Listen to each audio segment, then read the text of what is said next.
नमस्कार, सगरमाथा प्राइम समाचारमा स्वागत छ। म प्रसन्न ढुङ्गाना। नमस्कार, म मेनुका श्रेष्ठ। सुरुमा मुख्य समाचार। गरिब नागरिकको निशुल्क स्वास्थ्य बिमा गरिने सरकारी घोषणा। विपन्न नागरिकको स्वास्थ्य सेवामा सहज पहुँच पुर्याइने अर्थमन्त्रीको भनाई।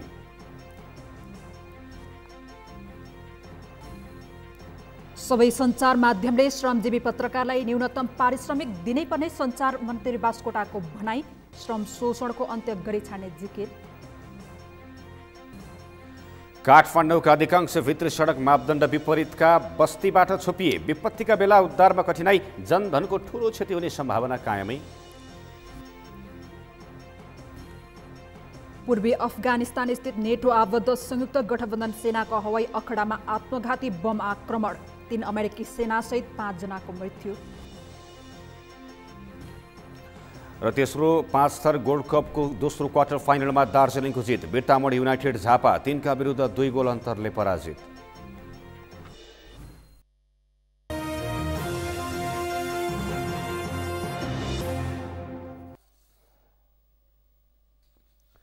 राष्ट्रिय जनता पार्टी राजपा नेपालले जन्मको आधारमा वंशजको नागरिकता दिने गृह मन्त्रालयको परिपत्रमा सर्वोच्च अदालतले रोक लगाएको भन्दै विरोध जनाएको छ।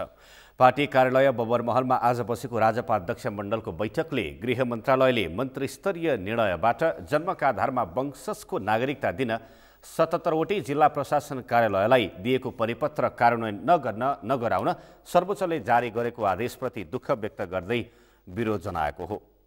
राजपाले सर्वोच्चद्वारा जारी नागरिकता सम्बन्धी आदेशप्रति ध्यानाकर्षण जनाउँदै लाखौं नेपालीलाई नागरिकताबाट वञ्चित गराई राज्यविहीन अवस्थामा पुर्याउन खोजेको आरोप पनि लगाएको छ। त्यस्तै बैठकले पार्टी एकताका लागि संघीय समाजवादी फोरमसँग सकारात्मक छलफल भइरहेको भन्दै एकताका लागि फोरमबाट आएको पत्रको जवाफ फर्काउने निर्णय गरेको राजपा महासचिव केशव झाले जानकारी दिनुभयो। त्यस्तै बैठकमा महाधिवेशन गर्ने समय निकै कम रहेको भन्दै महाधिवेशनको तयारीका बारेमा पनि छलफल भएको उहाँले बताउनुभयो। महाधिवेशनको सन्दर्भमा विभिन्न प्रस्तावहरू दिइएको छ कि अब समय कम छ, यो कम समयमा हामीले विभिन्न मोडालिटीमाथि चाहिँ छलफल प्रारम्भ भएको छ। अनि तेस्रो चाहिँ एकीकरणको सम्बन्धमा चाहिँ फोरमले अस्ति हामीलाई चैत 6 गते एउटा पत्र पठाउनु भएको थियो। त्यो पत्रको जवाबमा हामीले आज एउटा पत्र पठाउने काम गरेका छौँ। राजपाले आगामी वैशाख 7 गते पार्टीको महाधिवेशन गर्ने निर्णय यसअघि गरेकोमा विभिन्न कारण देखाएर महाधिवेशनको मिति सार्ने तयारी गरेको छ। बैठकमा महाधिवेशनको नयाँ मितिको विभिन्न प्रस्तावमाथि पनि छलफल भएको थियो।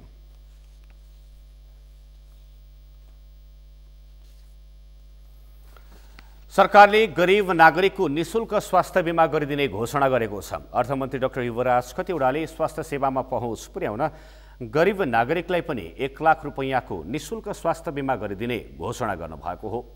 नेपाल आँखा अस्पतालको 45औं वार्षिक साधारण सभालाई आज काठमाडौँमा उद्घाटन गर्दै उहाँले सरकारले सबै नागरिकको स्वास्थ्य सेवामा पहुँच पुगोस् भनेर सञ्चालनमा ल्याएको स्वास्थ्य बिमा कार्यक्रमलाई देशैभरि सञ्चालन गर्न आवश्यक नीतिगत र कानुनी व्यवस्था गरिएको जानकारी दिनुभयो।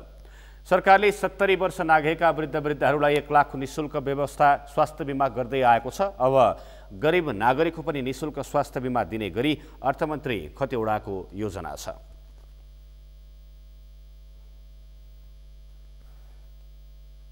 अब छिटै नै हामी मुलुकमा निरपेक्ष गरिबीमा रहेका मान्छेहरूको संख्या यकिन गर्ने क्रम सिद्धिँदैछ। केही महिना लाग्ला, त्यसलाई 5-7 महिना लाग्ला। त्यसपछि निरपेक्ष गरिबीको रेखामुनिका परिवारहरूलाई पनि आधारभूत स्वास्थ्य सेवामा पहुँच पुर्याउन स्वास्थ्य बिमाको माध्यमबाट त्यस्तो परिवारहरूलाई पनि हामीले स्वास्थ्य बिमा गर्दा निशुल्क उहाँहरूको चाहिँ निशुल्क बिमा हुने र त्यसको प्रिमियम बाबतको लागत चाहिँ सरकारले बेहोरी दिने त्यो प्रोग्राम पनि हामीले ल्याएका छौँ।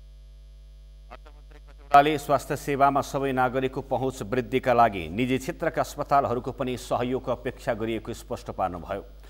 नयाँ संविधानले स्वास्थ्य सेवालाई मौलिक हकको रूपमा राखेकाले सबै नागरिकलाई सुसेवामा सहज पहुँच पुर्याउन सरकार लागि परेको अर्थमन्त्री खतिवडाको भनाइ छ। सरकारले सबै सञ्चार माध्यमले श्रमजीवी पत्रकारलाई न्यूनतम पारिश्रमिक दिनको विकल्प नभएको भन्दै त्यस सम्बन्धी निर्णय पुनर्विचार नहुने स्पष्ट पारेको छ। नेपाल पत्रकार महासङ्घमा आज आयोजित कार्यक्रममा सञ्चार तथा सूचना प्रविधि मन्त्री गोकुल बास्कोटाले न्यूनतम पारिश्रमिक लागू गर्ने सन्दर्भमा सरकारले निर्णय गरिसकेकाले अब त्यसको कार्यान्वयन गरिने बताउनु भएको हो। पत्रकारलाई श्रमको मूल्य देऊ भन्दा अधिनायकवाद भन्नु गलत भएको भन्दै उहाँले प्रेस स्वतन्त्रताको नाममा श्रमको शोषण गर्ने प्रवृत्तिको अन्त्य गरेरै श्रमको मूल्य तिर्नु पर्दा स्वतन्त्रताको मसिया भनेर कसैले निकाले विज्ञप्ति पढेको छु। नेपाली अक्षरमा लेखेको कुरा राम्ररी पढ्न जान्दछु, अर्थ पनि बुझ्छु जस्तो लाग्छ। उहाँहरू कहाँ हुनुहुन्थ्यो जतिखेर 46 सालमा म लड्दै थिएँ प्रेस स्वतन्त्रता? हाम्रा पनि प्रश्न छ। त्यसैले जुन भाषा प्रयोग गरेर एकपल्ट होइन पटक पटक गरिराख्नु भएको छ र मलाई यस्तो लाग्छ कि पसिनाको श्रमको मूल्य तिर्नु परिसकेपछि शोषणका पक्षपातीहरूलाई जहिले पनि 104 होइन 105 डिग्रीमा पुग्ने ज्वरो आउँछ। त्यो ज्वरो आइरहेको म देखिरहनेछु, हेरिरहनेछु, जुन दिनसम्म यहाँ नेतृत्व गरिरहनेछु। म व्याकुल हुँ। उहाँले नक्कली कागजात बनाएर स्वतन्त्रताको लडाईँ लड्ने विषयमा सरकारलाई झुक्क्याउने प्रयास नगर्न सचेत गराउनुभयो। खास गरेर ठूला मिडिया सञ्चालकहरूप्रति निकै आक्रामक देखिएका मन्त्री बास्कोटाले न्यूनतम पारिश्रमिक उपलब्ध गराए नगराएको बारेमा कडा निगरानी गरिने चेतावनी दिनुभयो। नक्कली कागजात बनाएर स्वतन्त्रताको लडाईँ ढोल पिट्ने कुरासित चाहिँ अरू धेरै झुक्किएला। कम्तीमा 25 वर्ष यही क्षेत्रमा बिताएको यो गोकुल बास्कोटा भन्ने मान्छे चाहिँ झुक्किँदैन। गाह्रो छ त्यो झुक्किन। त्यसैले हामीले एउटा चाहिँ टाइट गरेको के टाइट गरेको पायो कि पाएन श्रमजीवीले त्यति स्पष्ट चाहियो। खोजेको त्यति हो। अहिले उहाँहरूले वर्षभरिमा कति कमाउनु भएको छ, कति कर तिर्नुपर्ने हो, कति तिर्नु भएन, यो खोजेको छैन। खोज्ने मन छाए पनि छैन, खोजेर पनि नपरोस्। न्यूनतम पारिश्रमिक लागू गर्ने विषय खासमा सरकारको भन्दा पनि पत्रकार र तीसँग सरकार राख्ने संस्थाको एजेन्डा हुनुपर्ने उहाँले बताउनुभयो। कार्यक्रममा सहभागीहरूले न्यूनतम पारिश्रमिक लागू गर्ने सवालमा साना र ठूला मिडिया हाउसको वर्गीकरण गरेर सोही अनुसारको व्यवस्था गर्न माग गरेका थिए।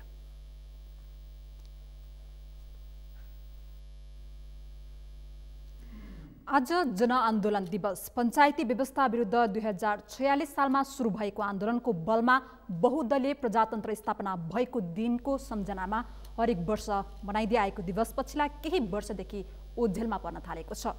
एक दशक अघिसम्म आजकै दिन सरकारले औपचारिक कार्यक्रमको आयोजना गरेर मनाउने दिवस पछिल्ला केही वर्षदेखि ओझेलमा परेको हो। अमृतराज काफ्लेको रिपोर्ट। 2046 सालमा प्रजातन्त्र पुनर्स्थापना भएको चैत 26लाई पछिल्ला केही वर्षदेखि ओझेलमा पर्न लागेको अनुभूति गर्न थालिएको छ। 2017 साल पुस 1 गते तत्कालीन राजा महेन्द्रले तत्कालीन प्रथम जननिर्वाचित सरकारलाई अपदस्थ गरी निरङ्कुश शासनको सुरुवात गरेपछि 30 वर्ष लामो सङ्घर्षले 2046 साल चैत 26मा प्रजातन्त्रको पुनर्स्थापना भएको थियो।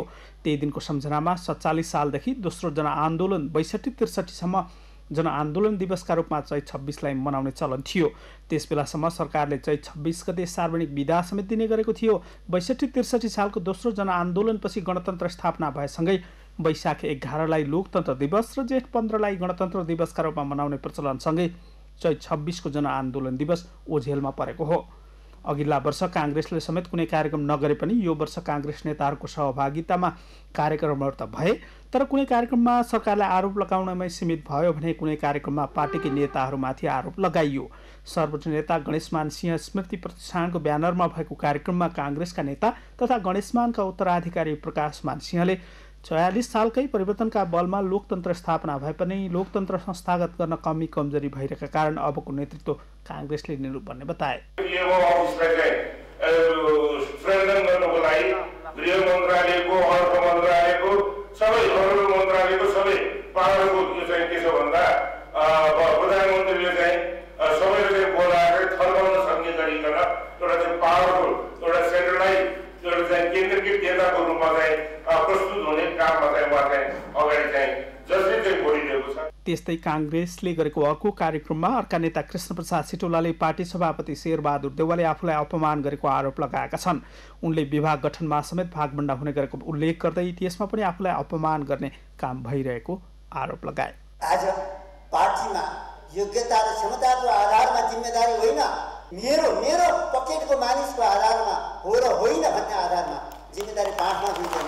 पार्टीको एकता कसरी हुन्छ?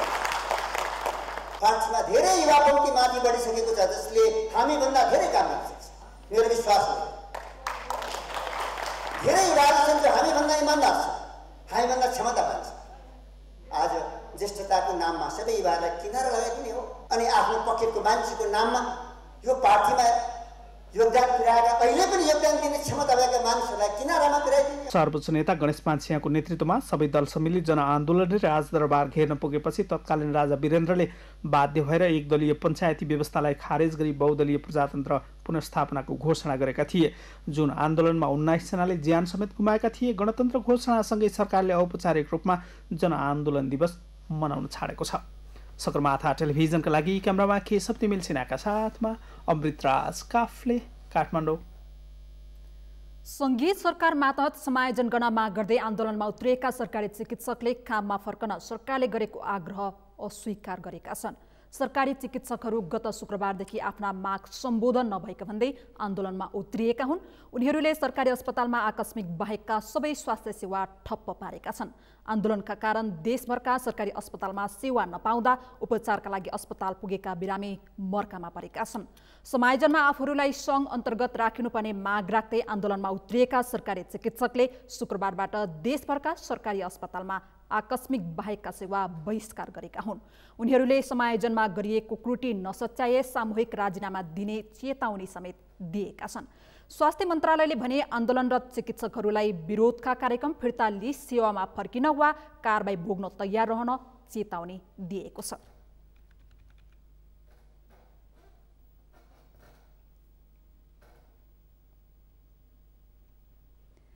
स्थायी शिक्षक हक हित मञ्चले शिक्षकको पेशागत अभिवृद्धि नभएसम्म गुणस्तरीय शिक्षा प्रभावकारी रूपमा अघि बढ्न नसक्ने स्पष्ट पारेको छ।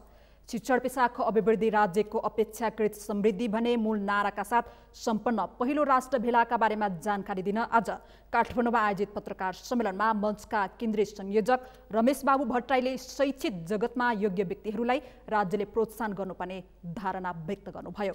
हाल शिक्षक बढुवा सरुवा तथा नियुक्ति राजनैतिक वर्गीकरणका आधारमा भइरहेको बताउँदै उहाँले शिक्षा क्षेत्रलाई दबावमुक्त बनाउनु पर्ने सुझाव दिनुभयो।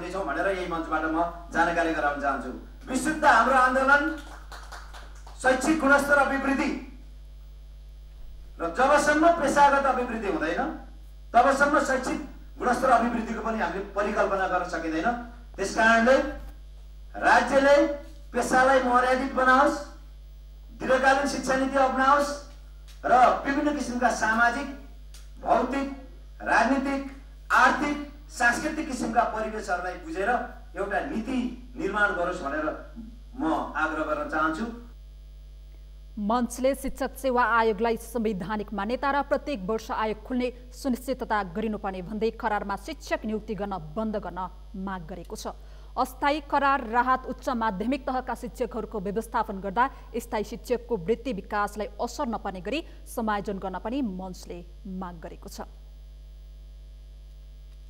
सगरमाथा प्राइम समाचारमा अब एकैछिन विश्रामपछि काठमाडौँका अधिकांश भित्री सडक मापदण्ड विपरीतका बस्तीबाट छोपिए। विपत्तिका बेला उद्धारमा कठिनाई, जनधनको ठूलो क्षति हुने सम्भावना कायमै।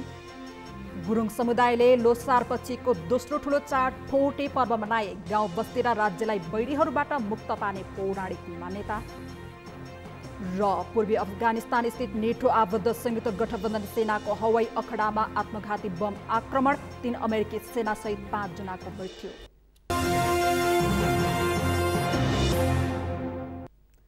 विश्रामपछि सगरमाथा प्राइम समाचारमा स्वागत छ। अब बाँकी समाचार। केही वर्ष यता काठमाडौँ उपत्यकामा सडक फराकिलो बनाउने र सवारी साधनको चाप थप्ने हानाथाप नै चलेको छ। तर बाक्लो आवास क्षेत्र रहेको सहरका भित्री बस्तीलाई जोड्ने अधिकांश सडक सामान्य शहरी मापदण्ड अनुसारका समेत छैनन्। यो अवस्थामा उपत्यकाको भित्री बस्तीमा आगलागी भए अथवा ठूलो विपत्ति परे कसरी राहत तथा उद्धार गर्ने त? कुनै पनि निकायसँग उपयुक्त विकल्प छैन। अञ्जना लामिछानेको रिपोर्ट। राणा शासकले काठमाडौँका भित्री सहरलाई दरबार तथा सम्पदा क्षेत्र र धार्मिक स्थलसम्म जोड्न खनेको बाटोको विकसित रूप सहरका सडक अहिले सहरीकरण र आधुनिकताको चपेटामा मात्र परेका छैनन्। अधिकांश भित्री सडक मापदण्ड विपरीतका बस्तीले छोपिएका छन्। तत्कालीन समयको आवश्यकता र सहजताका हिसाबले बनाइएका पुरानो बस्तीभित्र ओहोर दोहोर गर्न मिल्ने असंख्य बाटो चलन चल्तीमा छन् र धेरैको गुजारा यसैबाट चलिरहेको छ। यो काठमाडौँ उपत्यकाको गौरवपूर्ण सभ्यता पनि हो। तर इतिहासकारहरूका अनुसार काठमाडौँका सडकमा राजा राणा अथवा शासकहरूको बग्गी र सवारी चल्ने समयमा सर्वसाधारणका लागि बस्तीका भित्रैभित्र ओहोर दोहोर गर्ने बाटो चलन चल्तीमा थिए। सवारी साधनको सहज पहुँच नभएको समयमा बनेका यस्ता गल्ली र बाटो अहिले पनि प्रचलनमै छन्।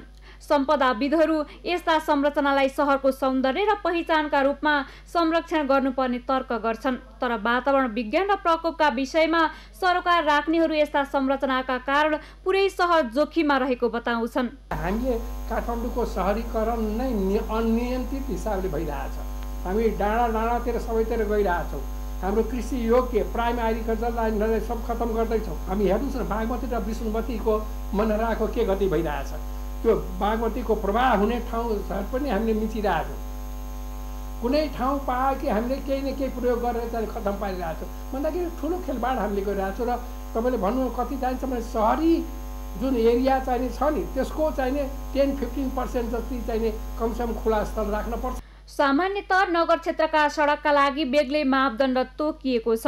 अहिले सहरमा बन्ने घरको पनि बेग्लै मापदण्ड छ। तर सहरमा रहेका पुराना परम्परागत बस्तीको हकमा नयाँ मापदण्ड लागू हुने अवस्था छैन। यही अन्लोलका कारण भूकम्पले भत्काएका सहरका भित्री बस्तीका अधिकांश घर वर्षौंदेखि टेकोका भरमा छाडिएको छ। जुन बस्तीमा न सुविधायुक्त एम्बुलेन्स जान सक्छन् न दमकल तथा ठूला उद्धार सामग्री नै लैजान सक्ने अवस्था छ। जाँदा जाँदै आगलागी हुन्छ। आगलागी खबर हुनासर हामी यो वेबाट जाने भनेर हामी दमकल गइरहेका हुन्छौँ र बिचमा बाटो खनिरहेको हुन्छ। दमकल पास हुँदैन र कतिपय ठाउँमा तारहरू पन्छाउँदै माथि तारहरू पन्छाउँदै हिँड्नुपर्ने पनि अवस्थाहरू आएको छ। खाल्लाखुल्लीले गर्दा हामी जुन स्पिडमा जानुपर्ने हो त्योमा पनि समय खर्चिनुपर्ने हुन्छ र यस्ता कुराहरूको हामीलाई समस्या परेको छ। विपत्तिका बेला खटिने उद्धारकर्ताहरू काठमाडौँ उपत्यकाको असन, इन्द्रचोक, झोक्छे जस्ता दर्जनौं पुराना बस्तीभित्रको सकसबाट अहिले पनि काठमाडौँवासीले पाठ नसिकेको बताउँछन्। पछिल्लो एक दशकको बीचमा चक्रपथभित्र विकास भएका अधिकांश भित्री बस्तीमा यस्तै समस्या छ। सामान्य पैदल यात्रु र हल्का सवारी साधनका लागि समेत सकसपूर्ण बन्ने साँगुरा सडकमा जोडिएका बस्तीमा आग लागि भएमा के होला अनुमानसम्म गर्न नसकिने अवस्था छ। विपत्तिका बेला यस्ता अस्तव्यस्त बस्तीभित्रका अव्यवस्थित सहरी संरचनाकै कारण कति जनधनको क्षति होला कसैले पनि विश्लेषण गरेको छैन।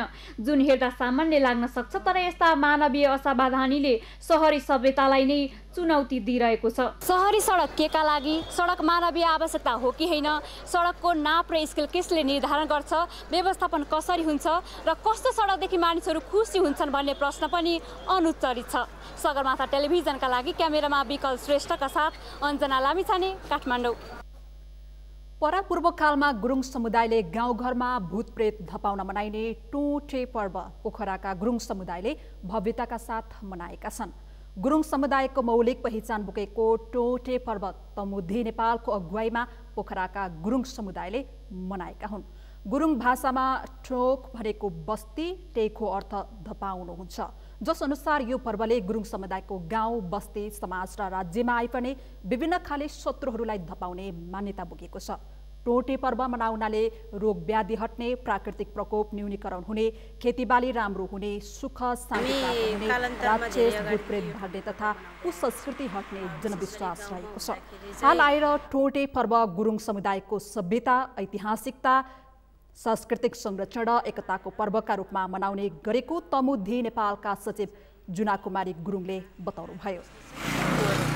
विशेष गरी तमुदीसँग आबद्ध 46-47वटा समाजहरूको कारणले हामी जहिले पनि टोटे मनाउने गर्छौँ र यो वर्षमा 2 चोटि मनाउने गर्छ।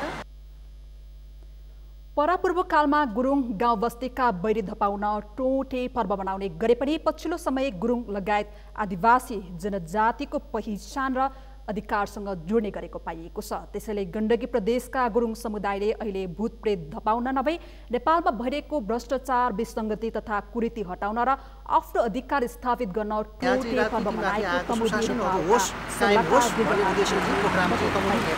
टोटे चाहिँ खेल्दै आएको छ। वर्षको चाहिँ 2 पटक चाहिँ यो चैत्र साउनमा चाहिँ हरेक महिनाको चाहिँ अन्तिम शनि मङ्गलबार चाहिँ यो टोटे पर्व चाहिँ तमोदी नेपालको पहलमा चाहिँ खेल्दै आएको छ। यहाँ सुरुमा चाहिँ उहाँ धुप हालेर चाहिँ सुरु गर्यो। अब तमोदी नेपालमा जान्छ र त्यहाँ विशेष आज चाहिँ मुख्यमन्त्री कृष्ण बाबुले आउनुहुन्छ। उहाँबाट उहाँ आएर आज उहाँको नाम उयसबाट चाहिँ आज कार्यक्रम पोखराको तमो हिउला चोक बिरौठामा भेला भई पितृ र प्रकृतिको पूजा गर्दै टोटेको झाँकी सुरु गरिएको थियो। झाँकी एयरपोर्ट, पृथ्वी चोक, नयाँ बजार हुँदै तमुधी नेपालको प्राणगढमा पुगी सभामा परिणत भएको थियो। गुरुङ समुदायले चैत्र साउन महिना गरी वर्षमा 2 पटक टोटे पर्व मनाउँछन्। चैत महिनाको अन्तिम मङ्गलबार उभौली र साउनको अन्तिम मङ्गलबार उधौलीको रूपमा टोटे पर्व मनाइन्छ। टोटे पर्वको अवसरमा गण्डकी प्रदेशका मुख्यमन्त्री पृथ्वी सुब्बा गुरुङले विविधतायुक्त धार्मिक एवं सांस्कृतिक चाडपर्वले सामाजिक एकता, सद्भाव र धार्मिक सहिष्णुता कायम राख्न सकोस् भन्दै शुभकामना दिनुभएको छ। महानगरीय ट्राफिक प्रहरी महाशाखा काठमाडौँले ट्राफिक व्यवस्थापनका नाममा धेरै किसिमका अभियानहरू सञ्चालन गर्यो। बढ्दो सवारी दुर्घटना न्यूनीकरण गर्न र यात्रुलाई यात्रा गर्ने सहज वातावरण बनाउनका लागि विगत 8 वर्षदेखि अहिलेसम्म सञ्चालन गरिएका अभियानहरू सुरुवात त भए तर कार्यान्वयनको चरणमा नारा मात्र बनेर हराए। सन्तोष बिके थापाको रिपोर्ट। 2068 साल मङ्सिर 18 गते ट्राफिक प्रहरी महाशाखाले मादक पदार्थ सेवन मापसी अभियानको सुरुवात गर्यो। सुरुवाती चरणमा यसको प्रभाव राम्रो देखिए पनि अहिले भने यो अभियान सुस्ताउँदै गएको छ। मापसी अभियान सुरु भए यता 30वटा भन्दा बढी अभियानहरू सञ्चालनमा आए, तर ती सबै अभियानहरू ट्राफिकको लोकप्रिय फन्डा मात्र बने। चिट काट्नु मात्र ठुलो कुरा होइन, तपाईँको अब धेरै कुराहरूमा नि फ्रेन्डली हुनुहुन्न क्या। उहाँहरू अलि राम्रोसँग बोलिदिएर यसो गरिदियो भने त हामीलाई पनि थाहा हुन्छ नि त। अलिकति तपाईँको रिसाएर झर्केर तपाईँको साइड लाएर चिट काटिहाल्नु पर्ने छ होइन। अहिले 1-2 दिन चलायो फेरि अनि सेलायो, त्यस्तो गऱ्यो भने चाहिँ हुँदैन क्या। सधैँ हुनु पऱ्यो क्या यो कुराहरू नि। अनि एकदमै गाह्रो बनाइरहेको छ। एउटा नियम ल्याउँछ, त्यो नियम पुरा नहुँदै त्यो नियम चेन्ज गर्छ। जस्तो बाटोमा हिँड्नेहरूलाई के गरेको थियो भने जस्तो जेब्रा क्रसिङबाट बाटो क्रस नगर्नेहरूलाई अन्तबाट गर्ने र एकचोटि राख्यो, थुनेर राखिदिने, 200 रुपियाँ तिर्दिनु राख्यो। त्यो कार्यान्वयन गरेन। ठुल्ठुला नेताहरू नै त्यो बिचबाट हिँड्ने देखेपछि त्यो पनि बन्द गरिदियो। हेर्नुहोस्, अब जस्तो अब हामीहरूलाई अब जस्तो हामी महिला चालक हो, महिला चालकहरूलाई ठाउँ ठाउँमा अब शौचालयको व्यवस्था गरिदिन्छु पनि भनिरहेको थियो क्या पहिला। त्यो केही पनि छैन। सर्वसाधारण र ट्राफिकको अभियानलाई विरोध गर्नेहरूले सडक व्यवस्थापनका लागि ल्याएको नियम लोकप्रिय हुन ट्राफिकले चलाएको फन्डा होइन भन्छन् ट्राफिक प्रहरीहरू। नराम्रा छैनन्, सबै राम्रा छन्। तथापि पनि यी लागू गर्दाखेरि चाहिँ आफ्नो स्रोत साधनको प्रयोगले भ्याउँछ कि भ्याउँदैन भन्ने कुरातिर ध्यान दिनुपर्छ होइन। हामी अहिले चाहिँ हाम्रो स्रोत साधनले भ्याएन भने पनि साझेदारीबाट ट्राफिक प्रहरीको काम कार्यान्वयन सबैको सम्पूर्णको सहयोग आवश्यक हुन्छ भनेर हामीले यो कार्यक्रम पब्लिक लेभलमै लगेर कार्यक्रम गरिरहेका छौँ। पब्लिकको सहयोग भयो भने यस्ता कार्यक्रमहरूले पूर्णता पाउँछन् भन्ने मलाई लाग्छ। काठमाडौँको टुडीखेललाई केन्द्रबिन्दु बनाएर थालिएको अर्को अभियान थियो पिक एन्ड ड्रपको। यो अभियान चलाउँदा ट्राफिक जाम घटेको प्रहरीले दाबी गरे पनि अनावश्यक लफडा भन्दै सर्वसाधारण पैदल यात्रु आक्रोशित बने। सचेतनाका लागि ट्राफिकले चलाएको लेन अनुशासन केही समय ताकेताका साथ अघि बढे पनि अहिले सेलाउँदै गएको छ। सडकमा ट्राफिक चिन्ह छैनन् भने भएका ट्राफिक बत्तीले पनि उचित काम गर्दैनन्। सडकलाई व्यवस्थापन गर्न र ट्राफिक नियमलाई कायम गर्न प्रणालीमै सुधारको आवश्यक रहेको सरकारी निकायको दाबी छ। तर यो सुधार कसले गर्ने भन्ने विषयमा उनीहरू मौन छन्। गर्न नसकेको हो यातायात विभागले मात्रै होइन, म त भन्छु नीतिगत रूपमै हामीले गर्न सकेका छैन। त्यसकारण यी सबै विषयहरूमा समस्या छ। अहिले बजारमा गएर हेर्नेमा समस्या छ। त्यसकारण यी सबै विषय नसप्रिकन बजार सप्रिँदैन। एउटा ट्राफिकले मात्रै इन्फोर्स गरेर सप्रिने विषय हो र यो। त्यसको लागि एउटा चाहिँ सरकारले नै स्ट्रङली पोलिसी बनाएर अगाडि बढ्नुपर्छ। यति मात्र होइन, हर्न निषेध अभियान, ट्याक्सी ठगी नियन्त्रण अभियान, चालकको ड्रेस लगायतका अभियान घोषणा गरे पनि कार्यान्वयन भने फितलो छ। नयाँ र लोकप्रिय कार्यक्रम घोषणा गर्नु मात्र ठुलो कुरा होइन, दीर्घकालसम्मका लागि प्रभाव पार्ने र समय सापेक्ष कार्यान्वयन गर्न सक्ने अभियानले मात्र ट्राफिक, सर्वसाधारण तथा सवारी चालकलाई फाइदा पुग्न सक्छ। सगरमाथा टेलिभिजनका लागि क्यामेरामा अजय हाकजुका साथमा सन्तोष बिके थापा, काठमाडौँ। यसै सन्दर्भमा आज हामीले सगरमाथा जनबोलीमा सर्वसाधारणलाई सोधेका थियौं, फन्डा गर्ने तर काम नगर्ने ट्राफिकको शैलीलाई के भन्नुहुन्छ?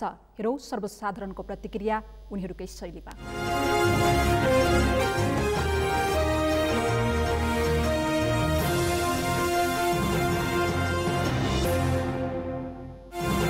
यस जनबोलीका प्रायोजक विकास र निर्माणमा त्रिशक्ति सिमेन्टको कुरा गरौँ। त्रिशक्ति सिमेन्ट प्रभाव लान कार्यक्रमहरू कार्यान्वयन गर्न सक्छौँ सक्दैनौँ भन्ने कुरा अध्ययन नगरिकन ल्याउँदा त्यस्ता अब गनाउन सकिन्छ। सयौँ यस्ता कार्यक्रमहरू आउँछन् तर चाहिँ कार्यान्वयनमा फितलो हुन्छ, त्यसपछि पछाडि हट्छ। ट्राफिक बढी भनेको जनताको सुरक्षाको लागि, यो ट्राफिक व्यवस्थापनको लागि सरकारले खटाएको र यसको लागि सरकारले नै सुपरभिजन गर्नुपर्छ। सरकारले कमजोरी हो। ग्राउन्डको अध्ययन नभएको कारणले गर्दाखेरि चाहिँ यो परिणाम हो। यदि ग्राउन्डसम्म पुगेर चाहिँ अध्ययन गरेर परीक्षण दिएको थियो भने उसले ग्राउन्डलाई कभर गर्थ्यो र यो अवस्था आउँथेन, यो समस्या हल हुन्थ्यो। कोही बेला महिनामा एकचोटि गर्छ, दुईचोटि गर्छ, फेरि त्यहाँदेखि हराउँछ। अब यसरी झलक झिलिक गर्ने त्यस्तो चाहिँ अलिकति गर्नु भने यसलाई त निर्देशन दियो भने चाहिँ राम्रो हुन्छ जस्तो लाग्छ। त्यो भन्ने हो नि त म के भन्छु भने सम्बन्धित निकायमा जो छन् नि अहिले, जस्तो ट्राफिक प्रहरी महाशाखाको कुरा गर्नुभयो नि, त्यो सिर्फ राज्यको बजेट सक्ने मात्रै काम हो क्या त्यो भनेको। उहाँहरूले अभियान ल्याउनुहुन्छ, अभियान ल्याएर चाहिँ झन्डै 1 महिना जति त्यो अभियानमा सुरु गर्नुहुन्छ, त्यसपछि छोडिदिनुहुन्छ कि त्यो अभियानलाई पूर्ण रूपले अभियानलाई लिएर अगाडि बढ्नु चाहने हुन्न उहाँहरू। सरकारहरूले अन्तर्राष्ट्रिय स्तरको नियम कानुनहरू लिएर आउनुहुन्छ, तर कानुन लिएर आउनुहुन्छ, पूर्वाधार चाहिँ केही पनि दिएर सुन्ने क्या। एक त ट्राफिकरले दिलदेखि भन्छ नि एउटा त्यो कार्यान्वयन गर्दैन होइन, अर्को भनेको ट्राफिक रुल्स फलो गर्नुपर्ने जस्तो हामी हुन्छ नि, जस्तो बाइक चलाउने बाइक चालकहरू, ट्राफिकहरू भनौँ गाडी चालकहरूले चाहिँ रुल्स फलो गर्दैन। म यो विषयमा के भन्छु भन्दाखेरि कुनै पनि विषयलाई अगाडि ल्याउनुभन्दा अगाडि त्यसको रिसर्च होस्, त्यसको कमजोरी कहाँ छ, के गर्न पर्ने हो, वास्तवमा के काम गर्न पर्ने हो, त्यो रिसर्च गरेर ल्याइसकेको कुराहरूलाई चाहिँ बल्ल लागू गर्दाखेरि लागू हुन्छ भन्ने लाग्छ। यस जनबोलीका प्रायोजक हो आफ्नो विश्वास हो त्रिशक्ति सिमेन्ट। ट्याक्सी व्यवसायीहरूले तत्काल ट्याक्सी भाडा वृद्धि गर्न सरकारसँग माग गरेका छन्। उपत्यका ट्याक्सी व्यवसायी तथा चालक सेवा समाजले तत्काल ट्याक्सी भाडा वृद्धि गर्न माग गर्दै यातायात व्यवस्था विभागका महानिर्देशक कुमार दाहाललाई आज ज्ञापन पत्र बुझाएका हुन्। मेन भवन स्थित विभागको कार्यालयमा बुझाइएको ज्ञापन पत्रमा बजार भाउको मूल्याङ्कन गरेर ट्याक्सी भाडा वृद्धि गर्न सरकारसँग माग गरिएको छ। यता विभागका महानिर्देशक दाहालले भने 1 हप्ताभित्र ट्याक्सी व्यवसायीहरूको माग सम्बोधन गर्ने प्रतिबद्धता व्यक्त गर्नुभयो। उहाँले ट्याक्सी व्यवसायीहरूको माग सम्बोधन गर्न आफूले प्राविधिक समिति नै गठन गर्ने पनि बताउनुभयो। सरकारवाला निकायसँग छलफल गरेर ट्याक्सी व्यवसायीहरूको माग सम्बोधन गर्न आफू लागि पर्ने महानिर्देशक दाहालको भनाइ छ। टिमसँग अब यत्रो ठुलो सरकार आइसक्नु भएको छ, मिडिया सबैमा आएको छ भनेदेखि अब मैले यसलाई सम्बोधन गर्नलाई प्रयास त गर्नै पर्छ सार्वजनिक एउटा पदाधिकारीको हिसाबले हैन। त्यसले गर्दा 1 हप्ताभित्र म तपाईहरुलाई के गर्छु अथवा कसरी बोलाउँछु एउटा छलफलको क्रममा मैले सुरु गर्छु। अनि यो कहिले टुङ्गिन्छ सायद 1 हप्ताभित्र टुङ्गिएला हैन। तर के छ भने होइन अब तपाईले गर्दै गर्नुहुन्छ, हामी मेरो काम पनि हामी आफै गर्छौँ भन्नुहुन्छ भने त त्यो मेरो पहुँच भन्दा बाहिरको विषय हो। ट्याक्सी व्यवसायीहरूले बजारमा सबै वस्तुको मूल्य बढ्दा पनि ट्याक्सीको भाडा दर वृद्धि नहुँदा आफूहरू मारमा परेको गुनासो गर्दै आएका छन्। उनीहरूले ट्याक्सी पार्किङको उचित व्यवस्था गर्न पनि सरकारको गम्भीर ध्यानाकर्षण गराएका छन्। पछिल्लो समय प्राकृतिक प्रकोपका कारण मृत्यु हुने नेपालीको संख्या बढ्दो छ। मनसुनको सुरुवातसँगै चट्याङ पनि नेपालीका लागि ठूलो प्रकोपको रूपमा देखा परेको छ। 7 वर्षको तथ्याङ्क हेर्दा प्रत्येक वर्ष 110 जनाले चट्याङकै कारण ज्यान गुमाउने गरेका छन्।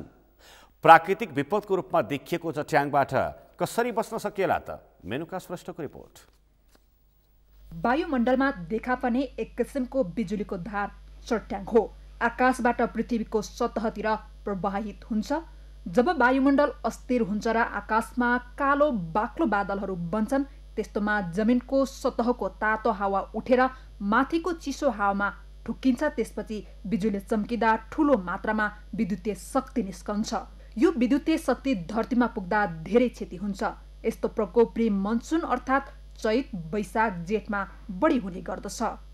यो चट्याङ भनेको चाहिँ नि यो प्री मनसुन सिजन भन्छ, अङ्ग्रेजीमा भन्ने हो भने मार्च अप्रिल मे, नेपालीमा भन्ने हो भने चैत वैशाख जेठमा चाहिँ नि यो थन्डर स्टर्म भन्छ हाम्रो होइन, चट्याङ हुरी आउने, आँधीबेहरी आउने होइन, यस्ता खालका घटना, गड्याङगुडिङ हुने यस्ता खालका घटनाहरू हुन्छ। 2068 सालदेखिको तथ्याङ्क हेर्दा चट्याङका कारण 773 जनाले ज्यान गुमाएका छन्। त्यस्तै 1695 जना घाइते भएका छन्। गत वर्ष पनि 105 जनाले ज्यान गुमाएका छन्। प्रत्येक वर्षको तथ्याङ्क हेर्दा सयौं मानिसले ज्यान गुमाउने, हजारौं मानिस घाइते हुने र करोडौं रकमको क्षति भएको छ। हाम्रो अहिले नेपालको हेर्दाखेरि र चट्याङले पनि जस्तो अलि अगाडिदेखि हेर्ने भने 82-83 जना देखिन्छ एभरेज होइन, तर यो पछिल्लो वर्षमा हेर्ने भने 100 भन्दा प्लस वार्षिक डेथ र 242 जना चाहिँ घाइते बनाउँछ। उहाँहरूको उपचार खर्च हेर्ने भने त्यो धेरै हुन्छ र 1.5 करोड भन्दा बढीको क्षति पनि गरेको छ। चट्याङ एक प्राकृतिक प्रकोप हो। प्री मनसुनको समयमा जहाँ पनि चट्याङ पर्न सक्छ। यसबाट बच्न घरभित्र र घर बाहिर जहाँ भए पनि विशेष सावधानी अपनाउनु पर्दछ। त्यसैले गड्याङगुडुङ सुरु भएपछि सावधान रहन मौसमविदहरूको सुझाव छ। चट्याङ परेको बेला चाहिँ अग्ला अग्ला भवनहरू, रुखहरू, टावरहरू, पोलहरूको मुनतिर गएर बस्नु हुँदैन, फेरि नगएर बस्नु हुँदैन। साथसाथै यो इलेक्ट्रिकल उपकरणहरू, विद्युतीय उपकरणहरू जस्तै टेलिफोन, टेलिभिजनहरूको प्रयोग गर्नु हुँदैन। चट्याङ रोक्न सकिँदैन, तर सावधानी अपनाए यसबाट हुने क्षतिको न्यूनीकरण गर्न सकिन्छ। त्यसैले चट्याङबाट हुने क्षतिको न्यूनीकरण गर्न सरकारले चेतनामूलक कार्यक्रम अभियान चलाउन आवश्यक छ भने आम सर्वसाधारणले पनि सतर्कता अपनाउनुपर्छ। सगरमाथा टेलिभिजनका लागि क्यामेरामा सुरेन्द्र राउत र केशव तिमिल सिन्हाका साथमा मेनुका श्रेष्ठ, काठमाडौँ।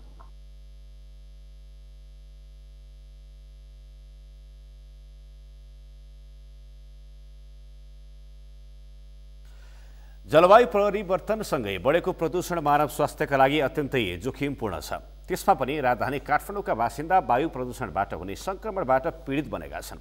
सक्षम रेग्मीको रिपोर्ट। स्वास्थ्य मानिसको सबैभन्दा ठूलो धन हो। त्यसैले रोग लागेपछि उपचार गर्नुभन्दा रोग लाग्नै नदिनु सबैभन्दा राम्रो मानिन्छ। तर काठमाडौँमा बढेको प्रदूषणका कारण मानिसको स्वास्थ्य दिन प्रतिदिन बिग्रँदै गएको छ। बढ्दो वायु प्रदूषण उपत्यकावासीका लागि सबैभन्दा ठूलो समस्या देखिएको छ। फोहोर हावाका कारण मानिसमा श्वास प्रश्वास, फोक्सो, मुटुसँग सम्बन्धित रोग लाग्ने चिकित्सकहरू बताउँछन्। अब लङ क्यान्सर त तपाईँको, फोक्सोको क्यान्सर त तपाईँको संसारमै केटामा प्रोस्टेट र केटीमा स्तनपछिको ज्यान जाने रोग हो होइन। अब यसले सबैभन्दा फोक्सोको यो यसले गर्ने जुन पार्टिकुलेट म्याटरहरू छ, जुन तपाईँको सल्फर डाइअक्साइडहरू छ, जुन नाइट्रिक अक्साइडहरू छ होइन, जुन ओजन, रेडनहरू छ, यो सबैले गर्ने भनेकै फोक्सोको क्यान्सर हो, आस्थमा हो, ब्रोन्कियोलाइटिस हो होइन। अब हाम्रो देशमा अब यसको स्ट्याटिस्टिक पनि छैन होइन। अब कति प्रदूषण छ, अब विभिन्न अब जस्तै जुन पार्टिकुलेट म्याटरहरू तपाईँको 10 भन्दा सानो छ, त्यो चाहिँ तपाईँको फोक्सोले क्लियर गर्न सक्दैन। हाम्रो रेस्पिरेटरी मेकानिजम हुन्छ, नाकमा कपालहरू हुन्छ, हावा जाने उसमा सिलियाहरू हुन्छ, तिनीहरूले त्यो क्लियर गर्न सक्दैन। त्यो त्यहाँ गएर बसेपछि over the period of years त्यसैले तपाईँलाई फोक्सो सम्बन्धी रोगहरू देखियो। यसबाट बच्ने सबैभन्दा ठूलो उपाय भनेकै वातावरणको सफाइमा ध्यान दिनु हो। भौतिक पूर्वाधार, सडक निर्माण लगायतका कारण उत्पन्न धुलो र फोहोरले प्रदूषण झन बढिरहेको छ। काठमाडौँको हावामा पार्टिकुलेट म्याटर 2.5 को मात्रा 100 माइक्रोग्राम प्रति घनमिटर छ। यो विश्व स्वास्थ्य संगठनले तोकेको मापदण्ड बाहिर हो, जसले काठमाडौँको हावा धेरै प्रदूषित भएको पुष्टि गर्छ। तर सरकारी निकायले भने उपत्यकाको वायु त्यति धेरै प्रदूषित नभएको दाबी गर्छ। अहिले काठमाडौँमा चाहिँ प्रदूषणको अवस्था हाम्रो वायु प्रदूषण सम्बन्धी राष्ट्रिय जुन मापदण्ड छ त्यससँग तुलना गर्दाखेरि काठमाडौँको प्रदूषणको अवस्था चाहिँ हाम्रो मापदण्ड लगभग वरिपरि नै छ। जस्तै आजको हामीले प्रदूषणको अवस्थालाई हेर्ने हो, हाम्रो रत्नपार्कमा जुन रहेको वायु प्रदूषण मापन केन्द्र छ त्यसको तथ्याङ्कलाई आधार बनाएर हेर्ने हो भने आज रत्नपार्कको प्रदूषणको अवस्था चाहिँ 32 पोइन्ट समथिङ देखाइरहेको छ। त्यसको अर्थ चाहिँ हामी आजको दिनमा चाहिँ मापदण्डभित्र नै छौँ भन्ने बुझिन्छ। र विशेष गरेर यो अघिल्ला जुन 2-3 दिन पानी पर्यो, त्यो पानीको कारणले गर्दाखेरि पनि अहिले काठमाडौँको चाहिँ वायु प्रदूषणको अवस्था चाहिँ लगभग मापदण्डभित्र नै छ। मानिसको जीवनसँग जोडिएको हावा शुद्ध बनाउन सके मात्र स्वास्थ्य राम्रो हुन्छ। त्यसका लागि सरकारले स्वच्छ वातावरण बनाउन प्रभावकारी काम गर्नुपर्छ अनि आम सर्वसाधारणले पनि आफ्नो स्वास्थ्यका लागि आफू वरपरको वातावरण सफाइमा ध्यान दिनुपर्छ।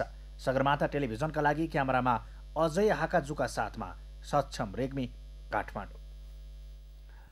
धार्मिक महत्व बोकेको काठमाडौँको बालाजु पार्क एउटा पर्यटकीय स्थल पनि हो। 2072 सालको भूकम्पले क्षति पुर्याएको यो पार्कको पुनर्निर्माणले गति लिन सकेको छैन। शान्ता लम्सालको रिपोर्ट। धार्मिक पर्यटन बढाउने लक्ष्यका साथ तत्कालीन राजा महेन्द्रले बनाएको बालाजु पार्क 2072 को शक्तिशाली भूकम्पले क्षतिग्रस्त बनायो। 2021 सालदेखि सर्वसाधारणले प्रवेश पाएको यो पार्क अहिले भने कम आकर्षकको गन्तव्य हुन थालेको छ। कमजोर व्यवस्थापन र पूर्वाधारको विकास हुन नसक्दा ऐतिहासिक महत्त्वको बालाजु पार्क ओझेलमा परेको सर्वसाधारणको गुनासो छ।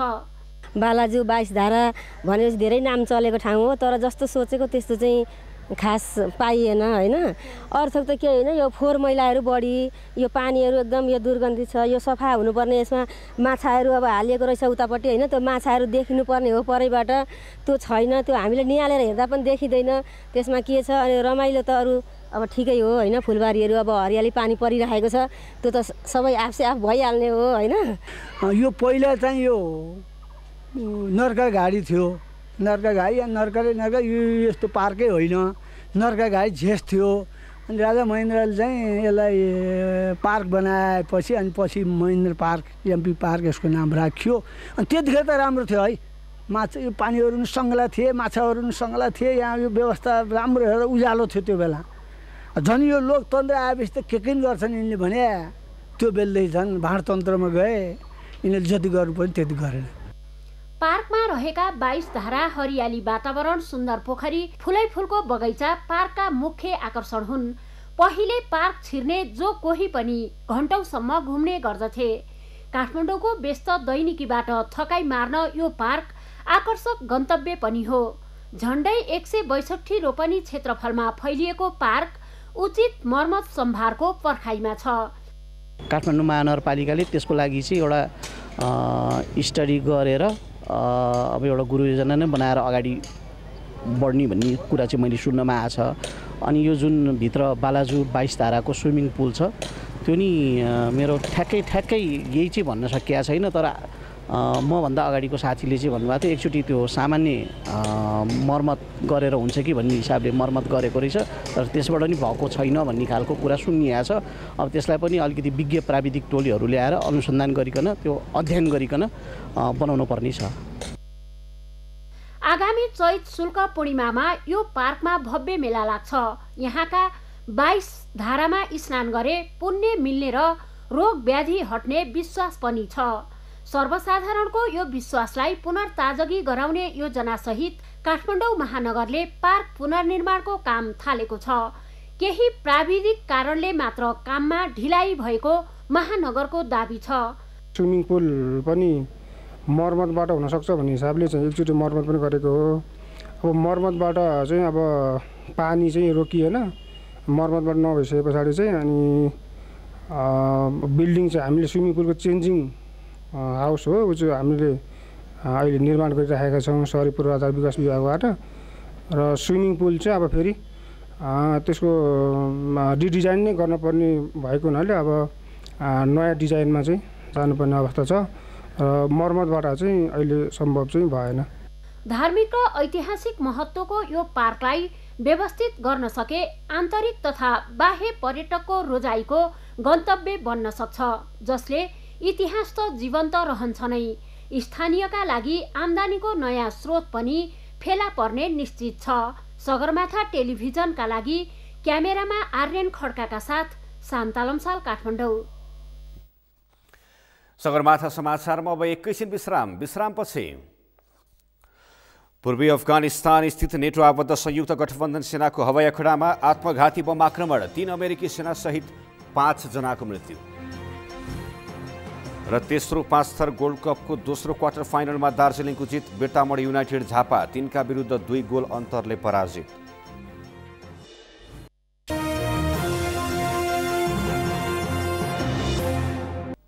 अब पालो अर्थ समाचारको। सरकारले सान्जेन माथिल्लो जलविद्युत आयोजना र सान्जेन जलविद्युत आयोजनाको सेयरका लागि पनि आवेदन खुला गरेको छ। ऊर्जा जलस्रोत तथा सिँचाइ मन्त्रालयले आज पत्रकार सम्मेलन गरी रसुवा स्थित 14.8 मेगावाट क्षमताको सान्जेन माथिल्लो जलविद्युत आयोजना र 42.5 मेगावाटको सान्जेन जलविद्युत आयोजनाको सेयर सर्वसाधारणका लागि खुल्ला गरिएको जानकारी गराएको हो। जनताको जलविद्युत कार्यक्रम अन्तर्गत यी दुईवटा आयोजना थप गरी सर्वसाधारणका लागि सेयर भर्न आवेदन खुला गरिएको पनि ऊर्जा जलस्रोत तथा सिँचाइ मन्त्री वर्षमान पुनले जानकारी दिनुभयो।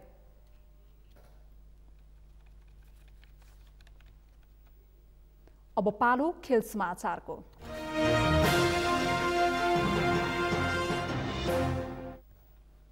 पाँचथरको फिदीमा जारी तेस्रो पाँचथर गोल्ड कपमा झापालाई भारतको दार्जिलिङले 3-2 गोल अन्तरले पराजित गरेको छ। पाँचथरको फिदीमा आज सम्पन्न दोस्रो क्वार्टर फाइनल खेलमा पाँचथर गोल्ड कपको यसभन्दा अगाडिको लगातार 2 सिजनको विजेता बिर्तामोट युनाइटेड झापालाई रोयल फुटबल क्लब दार्जिलिङले पाखा लगाएको हो। खेलको पहिलो हाफमा दार्जिलिङका सत्यम शर्माको कर्नर प्रहारलाई रोक्न खोज्दा झापाका दिलेन लोकतामको खुट्टाबाट आफ्नै पोस्टमा गोल छिरेपछि दार्जिलिङले अग्रता लिएको थियो। पुनः दार्जिलिङका करण राईले गोल गर्दै आफ्नो टिमलाई पहिलो हाफमै 2-0ले अगाडि बढाएका थिए। तर खेलको दोस्रो हाफमा झापाका तर्फबाट विशाल राई र दिलेन लोकतामले एक गोल गर्दै झापालाई खेलमा फर्काएका थिए। खेलको इन्जुरी समयमा दार्जिलिङका करण राईले थपेको गोल नै खेलको निर्णायक गोल बन्यो। यो सँगै भारतको दार्जिलिङ टिमले सेमिफाइनलको यात्रा तय गरेको छ। भोलि हुने तेस्रो क्वार्टर फाइनल खेलमा जावलाखेल युथ क्लब र विजय युथ हेटौडा बीच प्रतिस्पर्धा हुनेछ। पाँचथर गोल्ड कपको यो सिजनमा 10 टिम सहभागी छन्। प्रतियोगितामा पहिलो पुरस्कार 4 लाख रुपैयाँ र दोस्रो पुरस्कार 2 लाख रुपैयाँ रहेको छ। अब मौसम सम्बन्धी जानकारी।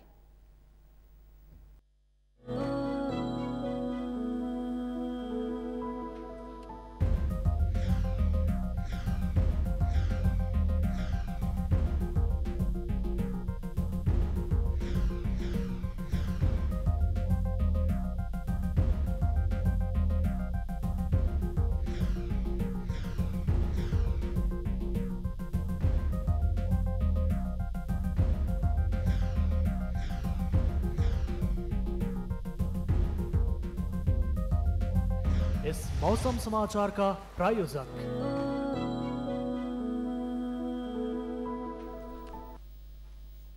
यो सँगै हामी सगरमाथा प्राइम समाचारको अन्त्यमा छौं। अन्त्यमा मुख्य समाचार फेरि एकपटक। जन्मसिद्ध नागरिकता पाएका व्यक्तिका सन्तानलाई वंशजको आधारमा नागरिकता दिने गृह मन्त्रालयको निर्णय तत्काल कार्यान्वयन नगर्न सर्वोच्चको आदेश।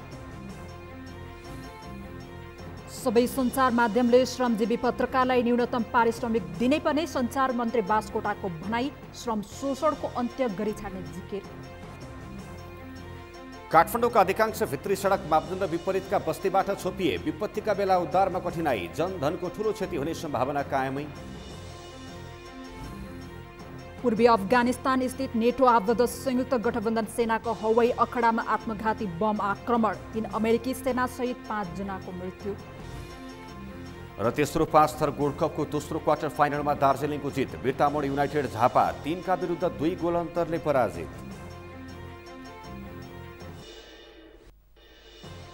हवस् त सगरमाथा प्राइम समाचार अहिलेलाई सकियो। तपाईँ समाचार बुलेटिनका साथै सगरमाथा टेलिभिजनका सम्पूर्ण कार्यक्रम www.sagarmatha.tv मा पनि पढ्न र हेर्न सक्नुहुनेछ। साथै युट्युबमा youtube.com/सगरमाथा टिभी नेपालमा हेर्न सक्नुहुनेछ।